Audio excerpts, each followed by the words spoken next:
presidente Jair Bolsonaro lamentou pelas redes sociais a morte do humorista e apresentador Jô Soares.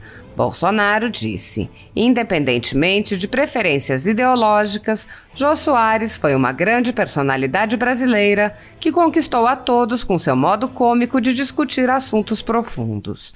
Que Deus conforte a família e o acolha com a cordialidade com que o próprio Jô recebia a todos. Jô sempre fez bom uso do seu direito de livre expressão. Por muitas vezes teceu duras críticas contra mim, inclusive. Mas foi por viver num país livre, não em um regime autoritário, que ele pôde exercê-lo integralmente. Essa é a beleza da democracia. No fim das contas, as divergências pouca diferença fazem na hora da nossa partida para perto de Deus. O que fica são as nossas obras, e Jô Soares deixa para o Brasil um exemplo de postura, elegância e bom humor, e por isso tem o meu respeito. No Brasil atual, a liberdade de manifestação não é reconhecida de forma igual para todos. As manifestações, promovidas por partidos de esquerda, sindicatos, coletivos, divulgadas pela velha imprensa, por artistas e por sites e canais de internet, não estão sujeitas a qualquer investigação sobre seu financiamento ou qualquer questionamento sobre se as ideias que defendem seriam democráticas ou antidemocráticas. Mesmo quando há cartazes pedindo ditadura, depredação de patrimônio público e privado, agressões a políticos e cidadãos, nada disso vindo da esquerda é considerado um ato antidemocrático. No dia 7 de setembro, milhões de pessoas foram às ruas para pedir liberdade e respeito à Constituição, incluindo a liberdade de expressão, a liberdade de culto, a liberdade de ir e vir, entre outras. Essas manifestações pacíficas tornam-se alvo de inquéritos sigilosos, alimentados por notícias da velha imprensa, nos quais manifestantes e jornalistas que cobrem as manifestações são perseguidos, presos, censurados e têm seus bens apreendidos. A renda da Folha Política está sendo confiscada a mando do ministro Luiz Felipe Salomão, ex-corregedor do TSE, com respaldo e apoio de Luiz Roberto Barroso e Alexandre de Moraes. A decisão confisca de forma indiscriminada todas as receitas advindas do YouTube, indicando claramente que a intenção não é a de excluir conteúdos específicos, mas sim de calar o canal e eliminar a empresa. Há 13 meses, toda a nossa renda é retida sem base legal. Se você apoia o trabalho da Folha Política e pode ajudar a evitar que o jornal seja fechado, doe por meio do Pix, cujo QR Code está visível na tela, ou por meio do código ajude@folhapolitica.org. Caso não utilize Pix, há a opção de transferência bancária para a conta da empresa Raposo Fernandes, disponível na descrição deste vídeo e no comentário fixado no topo. Há 10 anos, a Folha Política vem mostrando a realidade da política brasileira e quebrando barreiras do monopólio da informação. Com a sua ajuda, poderá se manter firme e continuar a exercer o seu trabalho. Pix ajude@folhapolitica.org. Assista. E do Senado Federal, senador Rodrigo Pacheco, senhoras senadoras, senhores senadores, assessores, funcionários da casa, brasileiros que nos assistem por todas e nos ouvem também pelas mídias do Senado Federal. Eu fico muito à vontade, senhor presidente, para elogiar aqui a postura do ministro Cássio Nunes Marques, porque eu declarei o voto abertamente contra a sua indicação ao STF. Na última quinta-feira, ele decidiu, no meu entender, corretamente, pela suspensão da cassação do deputado estadual Francischini, do Paraná, feita pelo TSE, por causa de uma declaração a respeito da urna eletrônica, feita ainda em 2018, e considerada fake news pelos arautos da verdade. É bom lembrar que estamos falando do deputado mais bem votado do Paraná, com mais de 427 mil votos, se aproximando aí de 500 mil de votos. A vontade da população paranaense. Olha como isso é emblemático. Numa rapidez impressionante, o STF marcou para hoje a deliberação na segunda turma. Aquela mesma segunda turma que durante a pandemia dava empate o tempo todo, porque tinha um que tinha pedido licença, um dos ministros, e sempre ia liberando os réus da Lava Jato.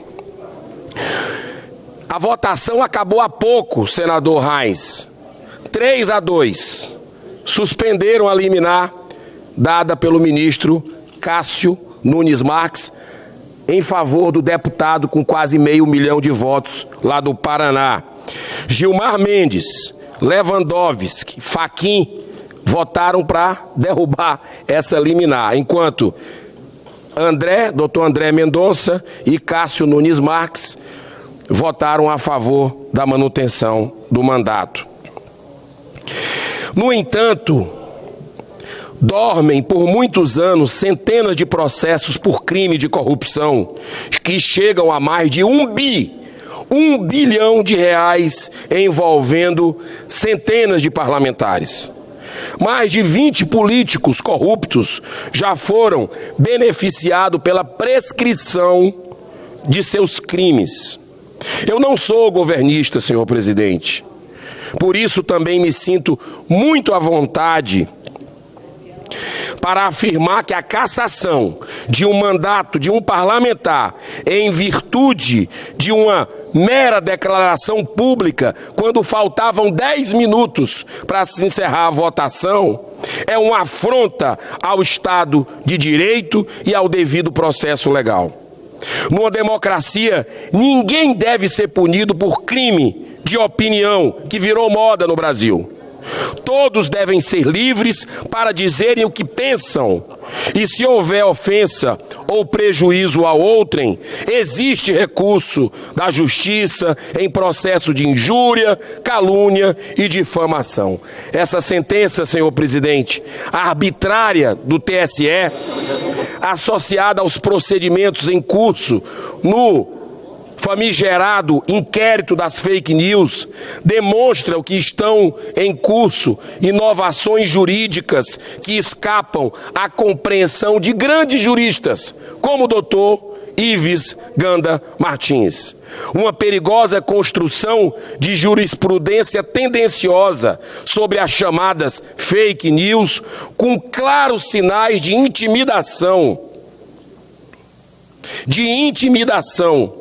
aqueles que pensam diferente e que ousam denunciar o sistema, pois nesse caso o TSE, que existe para garantir a lisura e a devida fiscalização dos processos eleitorais, se autoconstitui num órgão censor do discurso político. Tal procedimento do TSE tem muita semelhança com os abusos cometidos pelos ministros Alexandre de Moraes, por exemplo, que arbitrariamente mandou agora bloquear as contas, acredite se quiser, depois de intimidar a mãe do deputado, mandou bloquear as contas da esposa do deputado Daniel Silveira. É bom lembrar que recentemente o mesmo ministro mandou a Polícia Federal, como eu disse há pouco, intimidar a mãe. Ou seja, não existe um respeito a uma graça concedida pelo presidente da República, que praticamente quase que unanimidade dos juristas do Brasil reputam como algo constitucional. Mas não, o STF, alguns ministros lá, simplesmente fazem de conta que não existe essa decisão e continuam barbarizando. Para encerrar, senhor presidente, o ministro tem deliberadamente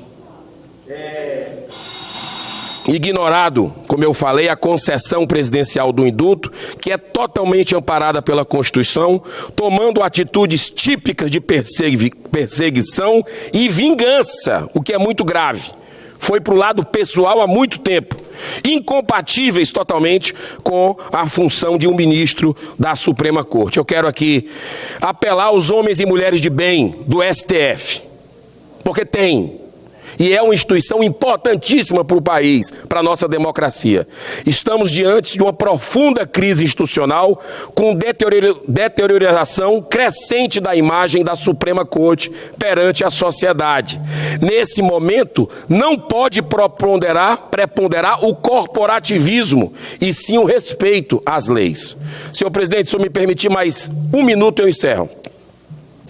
O mesmo apelo devo continuar fazendo aos senadores dessa respeitosa casa. A única instituição que recebeu da Constituição, da nossa Carta Magna, a prerrogativa de coibir abusos cometidos por ministros da Suprema Corte.